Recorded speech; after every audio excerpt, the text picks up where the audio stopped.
morning on Small Steps to a Healthy You. Fabulous feet in just 7 days. As we head into the steamy season, it's important to make sure your feet look and feel good so you can show them off in those sexy sandals. Dr. Suzanne Levine is a podiatric surgeon in New York City. Good morning, Dr. Levine. Thanks for being here. Thank you. So it's time to show off our tootsies, but not all of our feet are ready for prime time. We have 7 steps in 7 days, and the first you say is pumicing off the calluses? Right. Well, we have problems: calluses, ingrown toenails, fissures, bunions, and this is a time of year we display our feet. The number one problem we see is the callus, hard skin that can be so painful, and a good way to pumice it is doing it daily while you're in the shower, using a gel or soap and water. So better to do it wet? Wet, definitely. And you can use pumice stones like this, or these are files, or, I mean, what do you think about those grater things you sometimes see when you go get a pedicure? Sometimes people are a little too aggressive with it. Yeah. It can actually damage their skin. Okay, so pumicing is the first step. Next, right.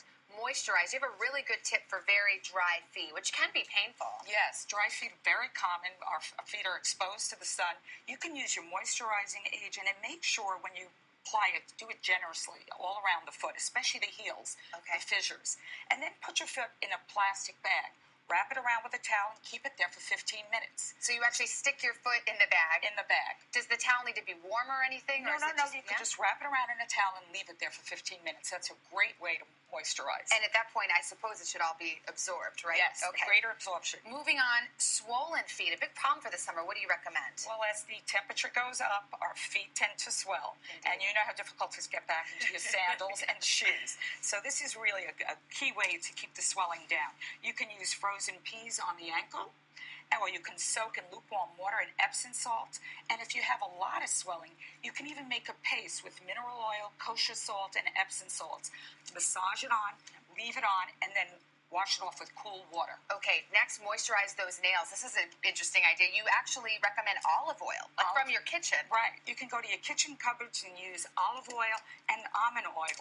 And take a look at these products. They just came out with olive oil. So they have the easy applicator. Yes, you kind of just dab it onto the cuticle? You dab it onto the nail and the cuticle because our nails get very dry being exposed to the sun when you're wearing sandals. Okay, next step, we got to go fast. Okay. Brighten your nails. Oh, brightening and lightening. All of us have pedicures. We wear nail polish. This is a wonderful way. You just put hydrogen peroxide on a toothbrush, put it on the nail, and it brightens and lightens the nail, along with some Last 2 steps. This made me laugh. If you have fat ankles, what, you exercise your ankles on the tennis ball like this? Let's use the word thick ankles. Okay. Okay.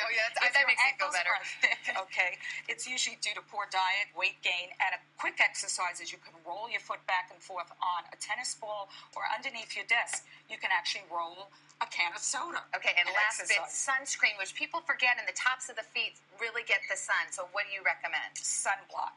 Over 30 SPF, and make sure to reapply it every 2 hours. And you put saffron in the sunscreen. Saffron is great. What does it do? What it does is actually cause it's an analgesic.